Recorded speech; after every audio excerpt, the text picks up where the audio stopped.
next You time. did bring the they food, had- so I that had- was I 2 rode cars, with them in their and then super Bob sport was truck. 3 cars. Yeah. And I it mean, just, in the snow in Waynesburg. it's funny that you say like the snow, because I remember it being like freezing. You know, you're all bundled up in your snowsuit and your boots, and then like yesterday we're like sweating. Yeah, we've gone through almost all the seasons. I was like jumping, my feet were cold one day.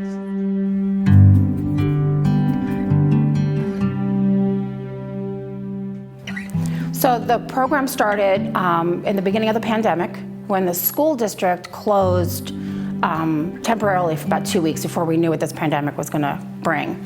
And Carrie and I said, who's going to feed the kids for lunch? Because they're going to be out of school. So we started a small little food drive at the library. They let us use this. The director said we could use the space to collect food. And then we got so much. The library closed, so we couldn't, and you can't store food long-term in a library, and people kept donating. So we are currently housed in the Helderberg Lutheran Church in Bern, and I happen to be a member, but they're really big with community outreach. So they were more than gracious to give us a space, but since they needed their church back, because church is open, we've moved into the basement, so we're in a much smaller space. But they also allow us to have a community garden. They are giving us that land for nothing to harvest off of as well. I originally was sent a flyer for a food distribution at the Troy YMCA and by Jody Ebel, who works for Northern Rivers, and she knew Rebecca Atwell. So I called. The number on the flyer was Rebecca at the YMCA, and she said, yes, come. And I just wanted to make sure I didn't want to take more than 1 box.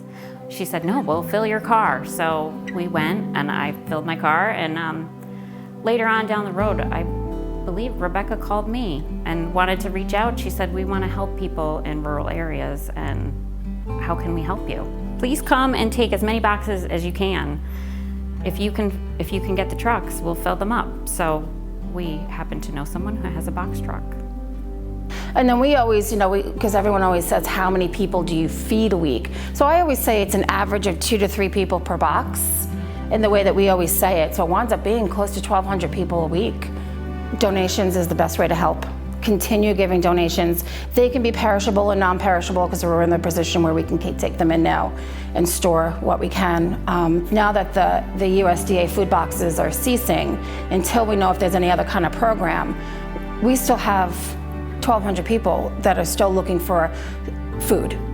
And we just can't stop and not give people food. So now they're going to be calling, and we're going to do our best to pack bags, reach out for more donations, do the best that we can. So just a continual stream of donating.